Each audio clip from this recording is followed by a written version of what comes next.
Seigneur, merci de bénir ces quelques minutes ensemble, pour ce qu'on a entendu, pour le témoignage, Seigneur, pour ton cœur de faire entendre par toute la terre la parole de Dieu, la bonne nouvelle de l'Évangile, ce salut que tu as offert à tous les hommes. Et Seigneur, merci parce que nous faisons partie de ceux qui avons cru, qui avons reçu, qui avons découvert.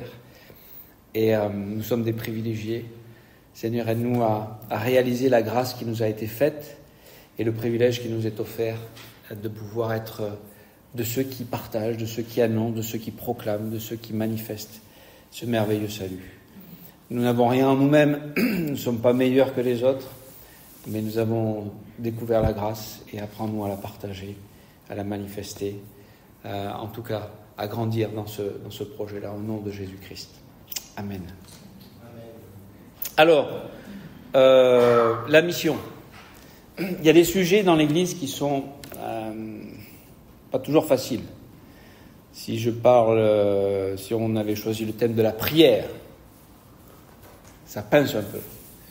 Quand on choisit le thème de l'évangélisation, la mission, ça pince aussi. Et je vous dis pourquoi ça pince, parce qu'on est tous trop courts en fait.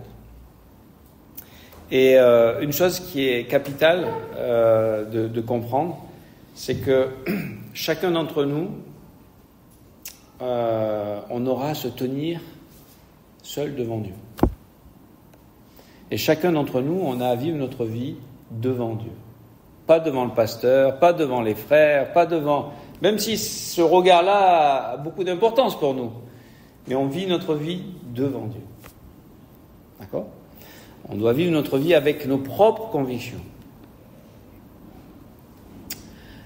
Et quand on parle de mission, on est chacun différent, vraiment.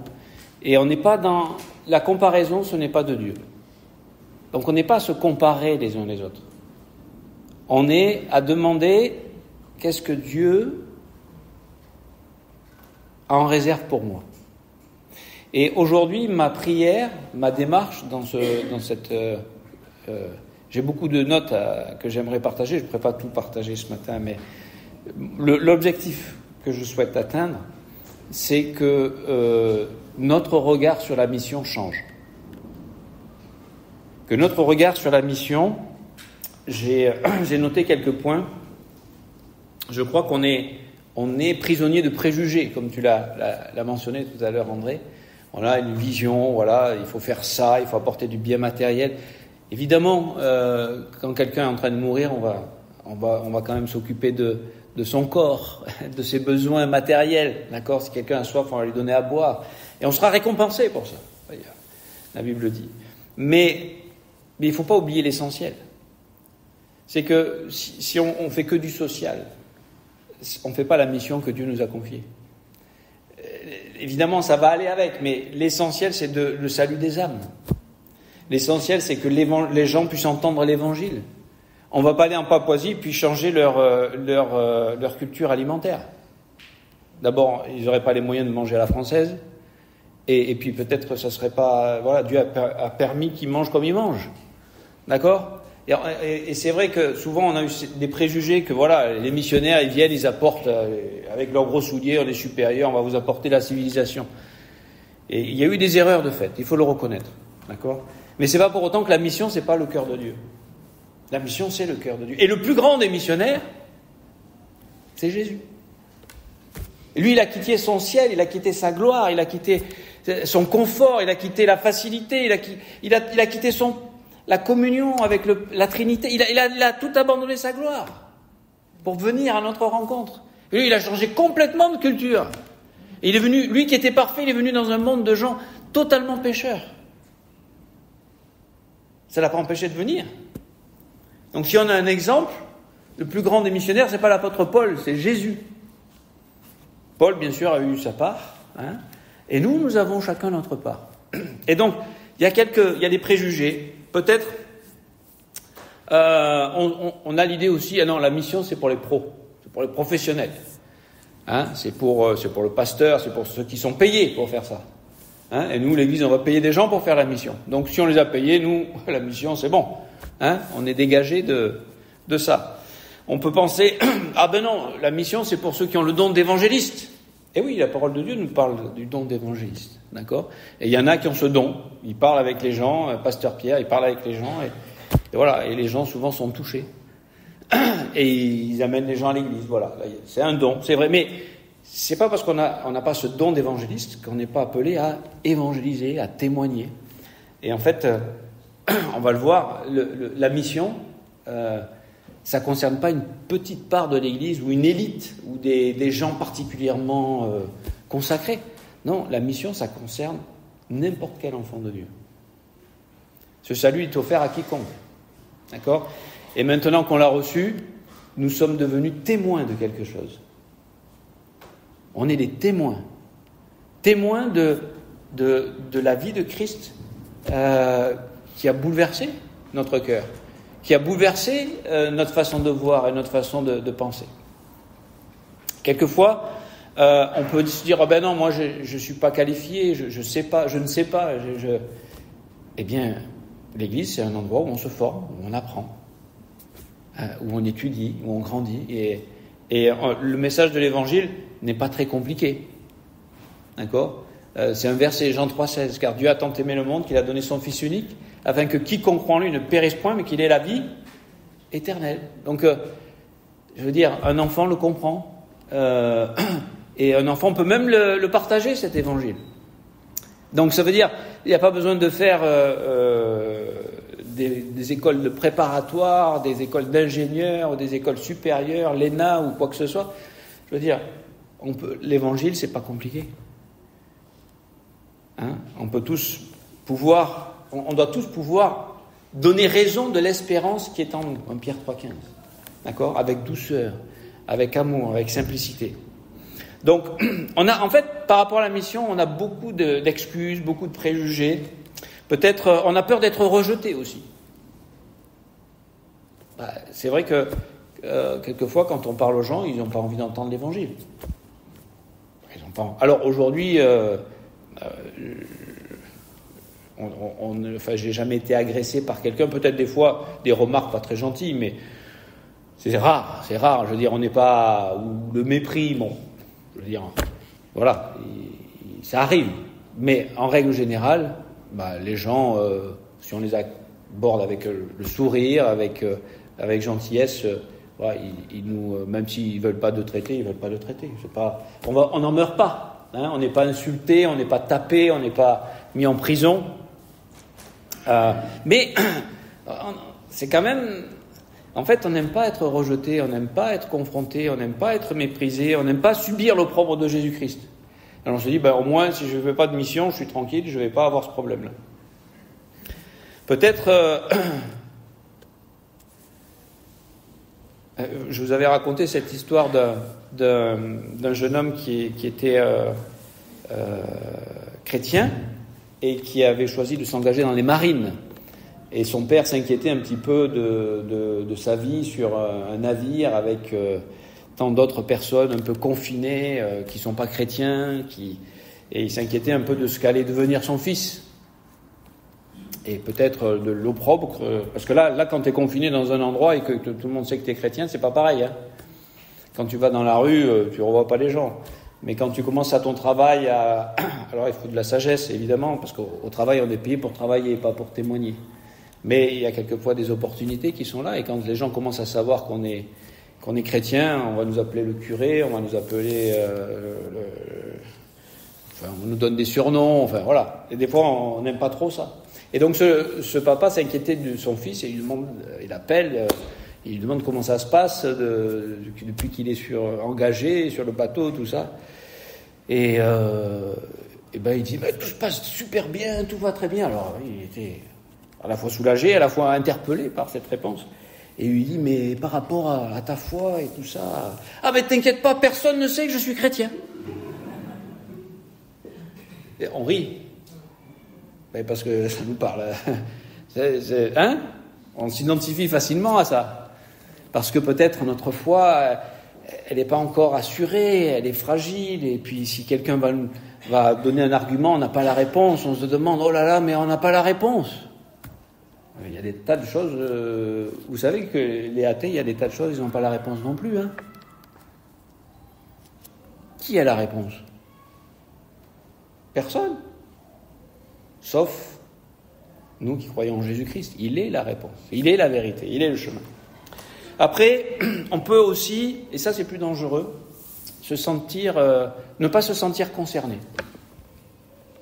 Moi je suis sauvé, si eux ils veulent aller en enfer, c'est leur problème. Ça on est en train de glisser vers une forme d'endurcissement. Parce que, qui d'entre vous, dans vos familles, dans vos proches, vous avez des gens qui ne sont pas encore chrétiens, qui n'ont pas encore accepté Jésus dans leur cœur, qui ne sont pas nés de nouveau? Vous en avez là? Levez la main. Il y a des gens qui ont... Moi j'en connais plein. Dans ma famille proche. Qu'est-ce qu'on souhaite? Hein, Isabelle, qu'est-ce qu'on souhaite?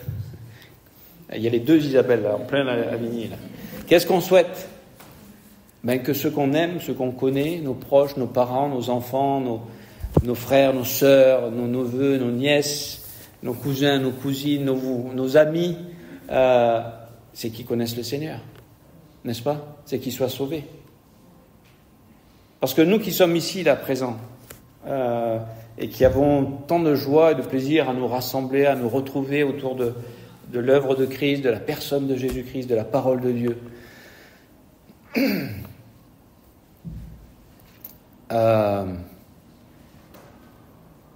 Si on croit en Jésus-Christ, on croit que l'enfer aussi existe. Parce qu'on n'est pas dans cette idée, voilà, Dieu est bon, tout le monde ira au paradis, faut pas trop s'inquiéter. On n'est pas là pour s'inquiéter puisqu'on vit par la foi. Mais on est quand même concerné. Et on prie, et on demande à Dieu, et on prie que quelquefois, avec nos proches et nos familles, on n'est pas toujours les mieux placés. Hein. Une fois qu'on leur a dit l'évangile, une fois, 2 fois, 3 fois, on ne peut pas leur dire l'évangile à chaque fois qu'on les croise, parce qu'ils vont nous dire, c'est bon, on ne veut plus te voir. Donc c'est plus avec des mots qu'il faut témoigner, c'est avec des actes, avec des gestes, avec des attitudes, avec l'amour de Dieu. Parce que le témoignage, c'est pas qu'avec des mots. Le témoignage, c'est avec notre... vous savez que 90% de ce que je suis en train de vous dire, la gestuelle, le ton de la voix et tout ça, c'est plus important que les mots que je vous dis. Donc, notre témoignage, c'est pas que des mots. C'est où est le cœur dedans, où est notre cœur de désirer que ces gens connaissent le Seigneur. Les heures de prière derrière, les uns pour les autres. Donc on peut pas juste se dire c'est pas mon problème. Évidemment, si quelqu'un qu'on ne connaît pas va en enfer, ça nous affectera moins émotionnellement parce qu'on ne le connaît pas. Mais en même temps, ça devrait nous bouleverser. Parce que peut-être cette personne, si quelqu'un lui avait annoncé l'évangile, comment seront-ils si personne ne prêche? Le texte que tu as dit dans Romains, chapitre 10. Comment entendront-ils parler si personne n'est envoyé? Elle annonce l'évangile. Donc, après on peut se dire, moi c'est pas mon ministère, je suis dans la louange, où je suis avec les enfants, où je suis... Et c'est des très bons ministères, tout ça, où je suis à l'accueil, où je fais le ménage. Mais on est missionnaire dans tout ce qu'on fait, en fait. On a une mission. Et une mission, c'est d'être les témoins de Jésus-Christ, de témoins d'une vie nouvelle que nous avons découverte.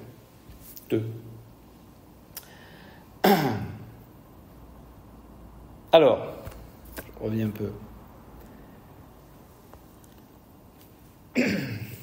Le texte que je voulais lire, c'était dans Luc chapitre 24.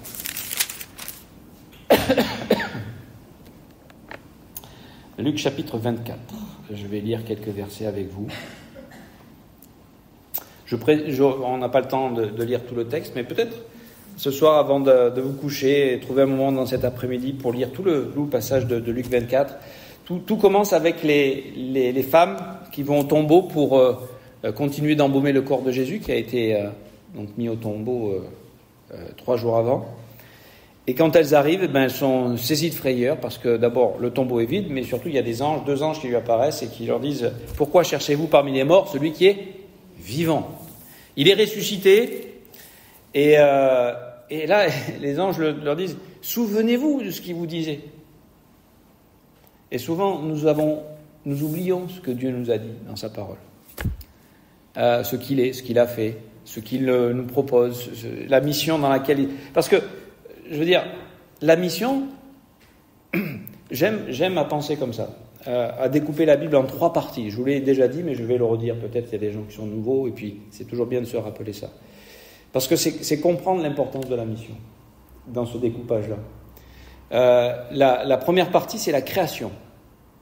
D'accord ? Dieu commence, il crée. Il crée les anges, il crée les cieux et la terre, il crée l'homme. Il fait une alliance avec Adam et Ève, avec l'arbre de la connaissance du bien et du mal qu'il ne faut pas toucher. Et donc voilà, tout est beau dans un monde magnifique. Hein ? La chute de Satan, on ne sait pas quand est-ce que ça se passe exactement, mais en tout cas, il va être jeté sur la terre, il va séduire Adam et Ève, et ils vont pécher. Genèse chapitre 3, c'est la chute. C'est l'homme qui, par sa désobéissance, est maintenant séparé de Dieu. D'accord ? Et tous les autres chapitres, de Genèse chapitre 4 jusqu'à Apocalypse chapitre 22, vous savez ce que c'est ? Ça s'appelle la rédemption. C'est la mission de Dieu pour réconcilier l'homme avec lui-même. Ça fait beaucoup de chapitres. Ça fait un beau découpage. Pour nous permettre de comprendre que le cœur de Dieu, c'est cette mission. D'ailleurs, qu'est-ce qu'il est venu faire, Jésus ? Il n'est pas venu pour juger le monde, il est venu pour le sauver. Dans Jean chapitre 3.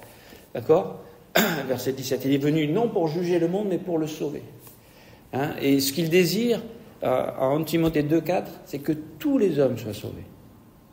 Et c'est pour ça que Jésus est la victime expiatoire pour les péchés du monde entier. Donc, il n'y aura pas une seule personne qui va pouvoir dire « Ah ouais, non, mais attends, moi, je ne pouvais pas être sauvé parce que... » Non, les péchés, tes péchés ont été payés. Maintenant, qu'est-ce que tu as fait avec ce cadeau qui t'est offert, avec ce que tu as entendu de cette bonne nouvelle ? Ça, c'est notre responsabilité. Ça, c'est l'exercice de notre libre arbitre. D'accord ? Donc, la mission, Jésus... Et il a payé le prix pour que cette mission soit possible. Parce que pour qu'on puisse annoncer une bonne nouvelle, il a fallu que Christ s'incarne. Christ... humblement serve et donne jusqu'à sa propre vie, d'accord ? Pour que sur la croix il paye pour nos péchés et il nous offre le salut. Donc l'engagement dans la mission de la part de Dieu, il est total. Maintenant, quelle est notre part de compréhension de cette grâce qui nous est faite ? Et donc dans ce texte, les femmes rentrent auprès des disciples, d'accord ? Et quand elle leur explique que des anges leur ont apparu, que Jésus est vivant, il est ressuscité, regardez la réaction. Alors qu'ils ont entendu, Jésus leur a dit plusieurs fois, je vais mourir, et 3 jours après, je vais ressusciter. Mais vous savez qu'on est dur d'entendre les choses. Verset 11, ils tinrent ces discours pour des rêveries, ils ne crurent pas ces femmes. On est dur à croire. Mais qu'est-ce qui fait qu'on peut être témoin aujourd'hui ? C'est que l'histoire de Jésus, s'il était resté dans le tombeau, on n'aurait pas grand-chose à dire. Franchement, on n'aurait pas grand-chose à dire. Mais parce qu'il n'est pas resté dans le tombeau, parce qu'il est ressuscité, c'est tout le livre des Actes. Ils étaient témoins de quoi ? De la résurrection de Jésus-Christ. Alors, vous allez dire, mais moi je ne l'ai pas vu ressusciter, Jésus. Ben non, parce qu'on marche par la foi. Mais c'est pas parce qu'on l'a pas vu ressusciter qu'on n'a pas cette conviction au-dedans de nous qu'il est ressuscité, qu'il est vivant et qu'on a une communion avec lui par le Saint-Esprit. Et qu'on le sait et qu'on en est convaincu au fond de nous. Quand même, Pierre va se lever, va aller au sépulcre et va voir que le tombeau est vide. D'accord ? Et puis il y a ce petit moment où Jésus va rencontrer 2 des disciples sur le chemin d'Emmaüs. Un très beau passage. Et ce qui est intéressant, c'est de voir que leurs yeux étaient empêchés de le reconnaître. Ils étaient tristes. C'est Jésus qui leur dit ça. Il leur dit « De quoi vous entretenez-vous en marchant pour que vous soyez si tristes ou tout tristes ?» Vous savez, quand Jésus n'est pas ressuscité dans notre vie, on est triste.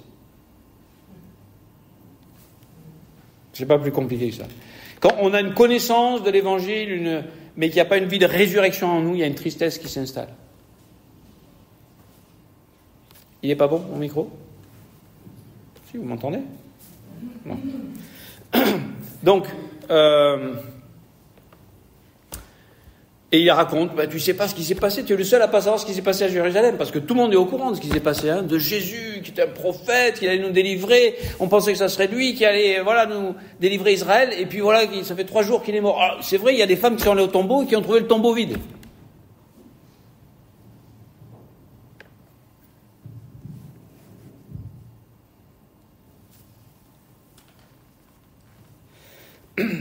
Alors,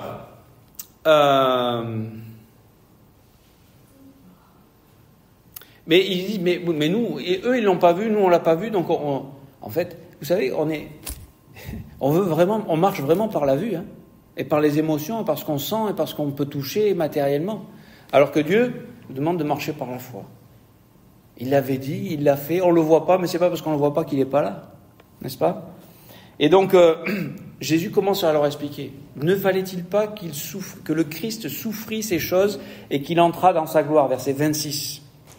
Et commençant par Moïse et par tous les prophètes, il leur expliqua dans toutes les Écritures ce qui le concernait. J'aimerais vous dire, aujourd'hui, nous avons ce livre-là, la parole de Dieu. Et je pense que c'est la clé. Et j'arrive bientôt à la fin de mon propos. C'est la clé pour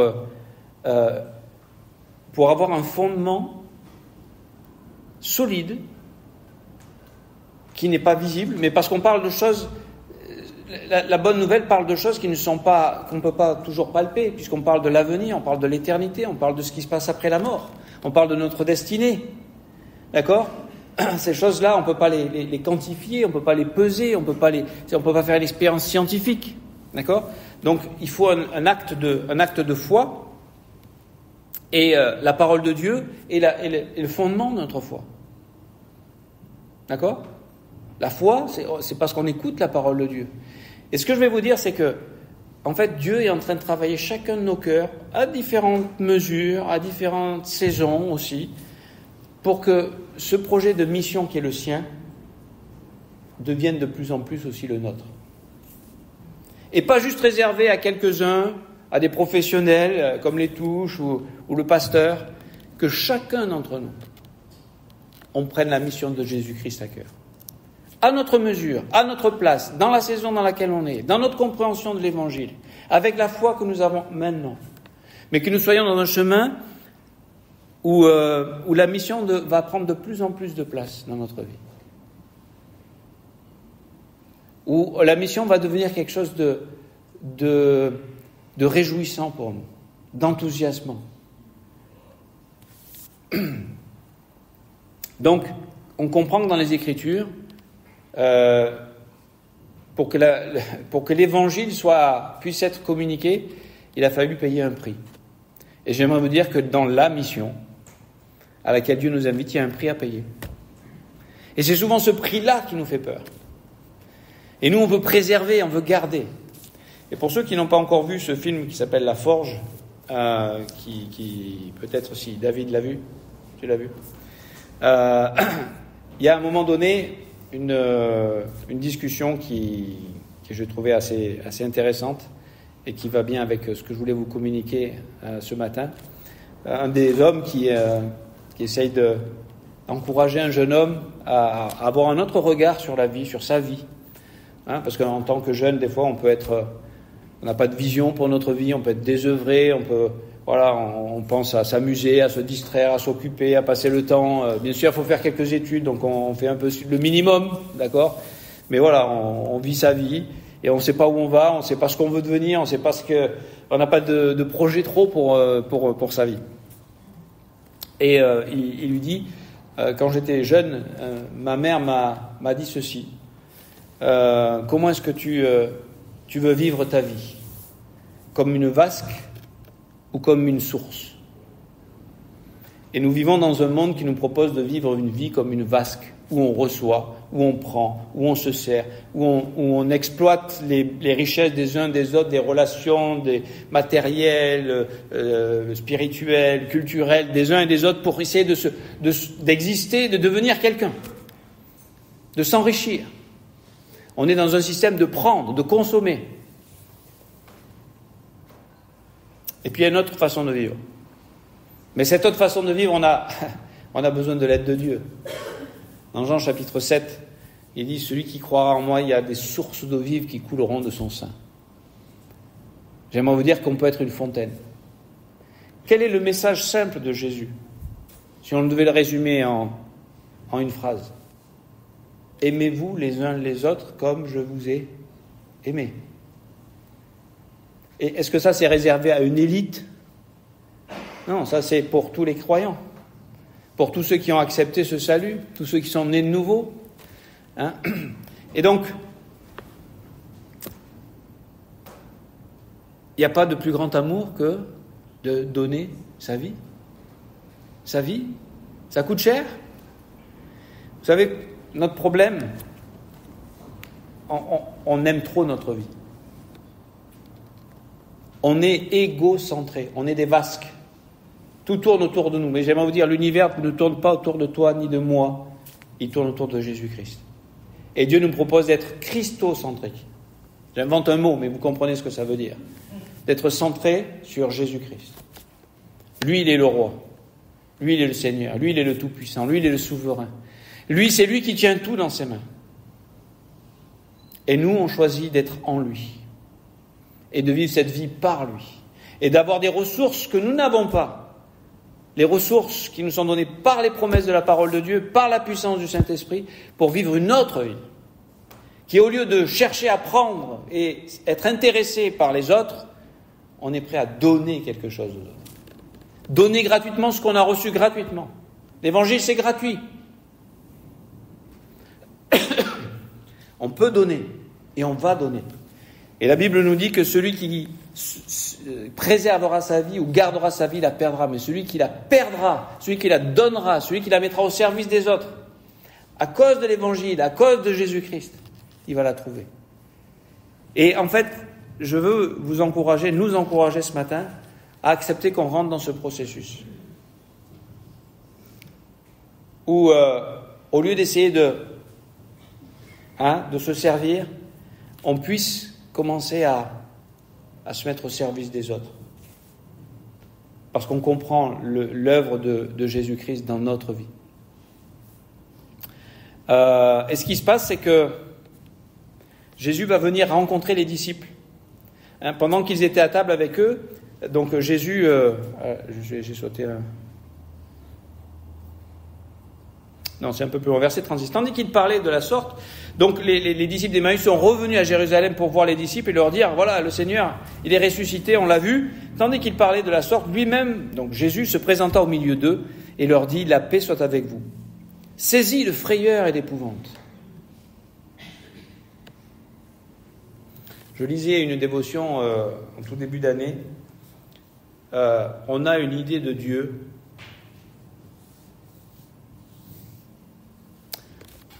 On le prend un peu pour notre petit copain. On tape Give me five, super Jésus, magnifique, t'es mon pote, tu me sers, tu pries pour moi, tu es mon ami, tu es plein de grâce, tu es formidable. Vraiment, un pote comme toi, ça se trouve pas, ça n'existe pas.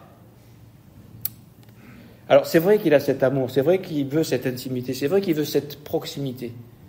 Mais attendez là, on parle du Créateur.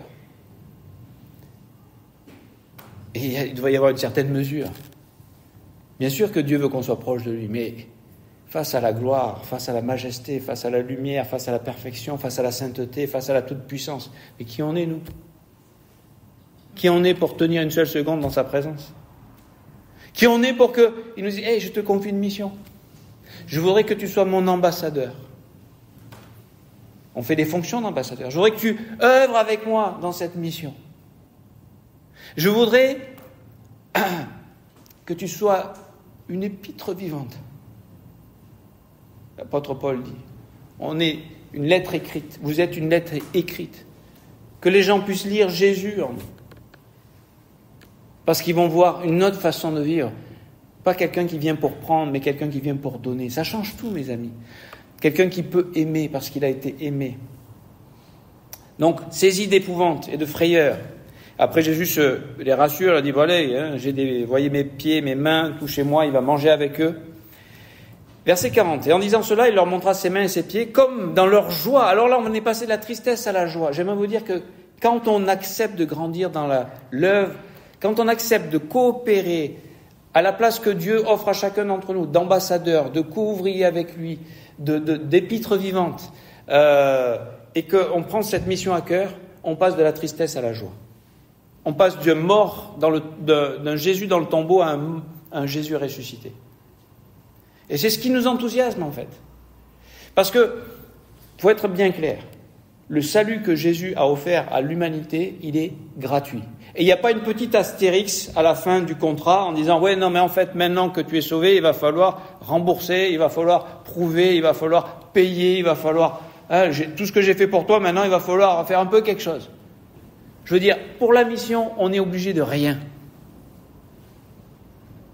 Et c'est pour ça qu'on a envie de la faire, cette mission. Parce que ce n'est pas une obligation, ce n'est pas une contrainte, ce n'est pas une manipulation. C'est un cœur qui a été transformé. Et quand ce Jésus-Christ qui est ressuscité commence à être vivant dans notre vie, on ne peut pas ne pas parler. On ne peut pas être indifférent. On ne peut plus juste dire ils peuvent aller en enfer, de toute façon, c'est tous des pourris. C'est vrai. Mais Dieu veut les sauver. Et on faisait partie d'eux. En disant cela, il leur montra ses mains et ses pieds, comme dans leur joie, ils ne croyaient point encore. Combien on a du mal à vivre par la foi. Et qu'ils étaient dans l'étonnement, il leur dit, avez-vous ici quelque chose à manger? Ils présentèrent poisson rôti, un rayon de miel, il en prit, il mangea devant eux. Puis il leur dit, c'est là ce que je vous disais lorsque j'étais encore avec vous, qu'il fallait que s'accomplisse tout ce qui est écrit de moi dans la loi de Moïse, dans les prophètes et dans les psaumes. Verset 45, écoutez bien ça. Et je termine. Alors il leur ouvrit l'esprit afin qu'ils comprissent les Écritures. On a besoin du Saint-Esprit pour comprendre les Écritures. Et quand on comprend les Écritures, mes amis, on ne peut pas être autrement qu'un missionnaire. C'est la vie, c'est Christ en nous, il est missionnaire. Il fait quoi d'autre, Jésus? Il témoigne. On est des témoins. Et c'est ce qu'il dira juste après. Il leur dit ainsi, il est écrit que le Christ souffrirait, qu'il ressusciterait des morts le 3e jour, que la repentance et le pardon des péchés seraient prêchés en son nom à toutes les nations, à commencer par Jérusalem. Alors c'est vrai, être missionnaire, ça commence déjà dans notre église, là où vous êtes. Ok? Allez, venez apprendre à évangéliser avec nous. Vous ne savez pas comment il faut faire, venez voir, regardez. Et vous allez être joyeux quand vous repartirez. Vous ne pouvez même pas imaginer la joie que vous allez expérimenter. Je vous parie 50 €. Oula, le pasteur, il est riche. Hein. Non, mais si je gagne, c'est vous qui me les donnez. Hein. Vous allez me dire, non, c'était pas terrible, je n'ai pas aimé. Vous verrez, vous serez surpris. Alors, verset 48. Vous êtes témoins de ces choses. Nous sommes témoins de cette vie qu'on a reçue en Jésus-Christ. Et c'est ce qui fait notre joie. Je veux dire, avant, ce qui faisait notre joie, c'était de s'amuser, de faire ceci, de se distraire, de partir en vacances. Maintenant, ce qui fait notre joie, c'est de gagner des âmes à Christ. Ça a changé. Maintenant, ce qui fait notre joie, c'est d'aller se cailler sur la place de l'esplanade. Hier, il faisait froid, il y avait du vent, et pour donner quelques traités et pour parler avec quelques personnes. Mais ça fait notre joie. Il y a quelques fois, on a des contacts extraordinaires, d'autres fois, c'est plus difficile, mais ça fait notre joie. Et notre joie, c'est de voir que Dieu va rajouter et ajouter d'autres frères et d'autres sœurs. Je vais vous dire une chose. Que serions-nous sans celui qui est assis à côté de vous dans l'église? Que serions-nous sans les frères et sœurs que Dieu a rajoutés? Et ceux qu'il va encore rajouter? Et, verset 49, « Voici, j'enverrai sur vous ce que mon Père a promis. » Et il parle de quoi? Du Saint-Esprit. Comment est-ce qu'on peut être un témoin? Acte 1, chapitre 8. Vous serez mes témoins, je vais vous le dire, acte 1, acte 1, verset 8.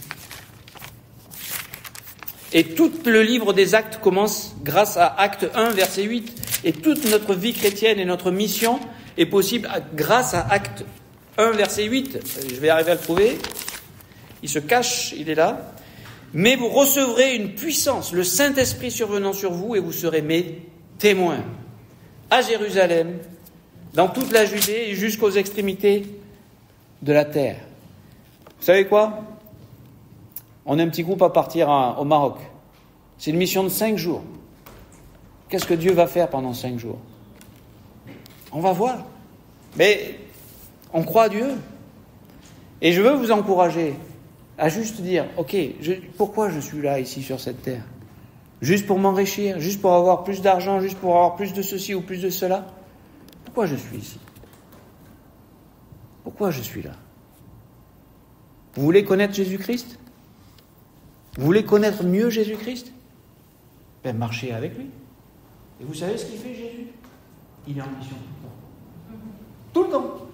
Et donc, si vous êtes en mission, vous serez avec lui, vous allez le connaître et le faire connaître. Et j'espère que ça a changé un peu votre regard sur la mission en disant, non, ça c'est pas pour moi. Grandissez, recevez. Et vous savez ce qui se passe? C'est qu'en fait, quand on grandit dans la foi, c'est Dieu qui change notre regard sur nous-mêmes, sur les autres, sur la situation, sur la mission. Et c'est lui qui nous emmène dans la mission. Et ça se fait par la foi. Voilà, il faut un acte de foi quelquefois. Allez, je vais aller à l'évangélisation. Vous savez pas comment il faut faire? Venez avec moi, venez on est toute une équipe là, on sait comment évangéliser. Venez voir. On n'est pas des pros, on ne sait pas tout, mais venez voir comment ça se passe et vous serez étonnés. Oh, mais je dirai rien. Ben, vous serez étonnés, vous allez dire quelque chose. Parce que vous avez plein de choses à dire et vous ne le savez pas. Et c'est dommage que ça ne puisse pas être sortir.